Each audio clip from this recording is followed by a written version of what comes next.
Like you to leave me where I was found, cutting you loose, I wanna drown.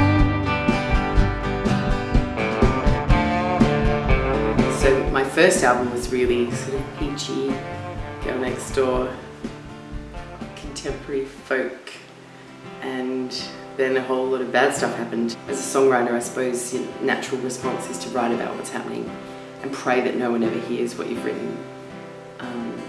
Unfortunately, people ended up hearing what I had written in my darkest hour, which, you know, was quite interesting for me because I'd never experienced that level of weird stuff going on and hard stuff going on.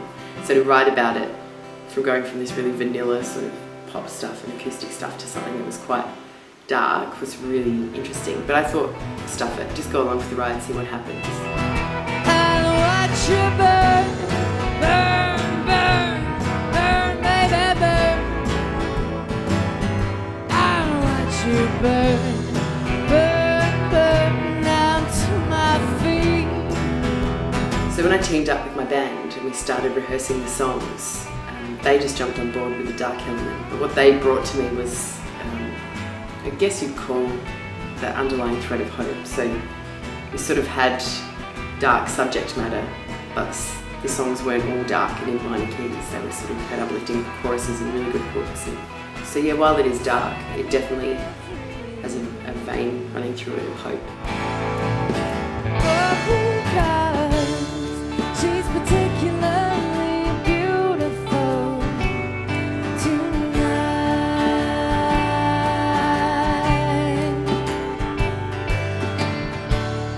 She's particularly beautiful tonight.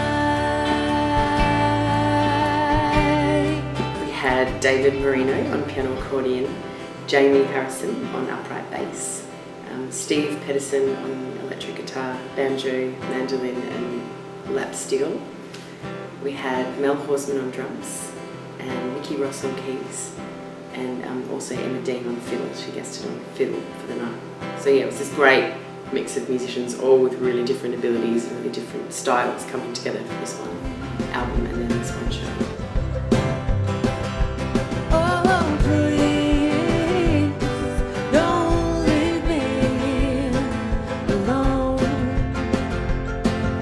The album itself is a bit of a snapshot in time. I think the best way to describe it is when you've got a lump of stone and you're trying to sculpt a lovely sculpture, you need a chisel to cut the rock out. And that whole period of my life definitely felt like I felt every nick of that chisel.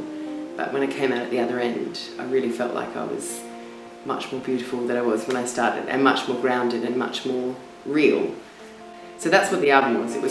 I felt very vulnerable making it, but I felt like a warrior at the end. So I guess it was a really worthwhile creative venture.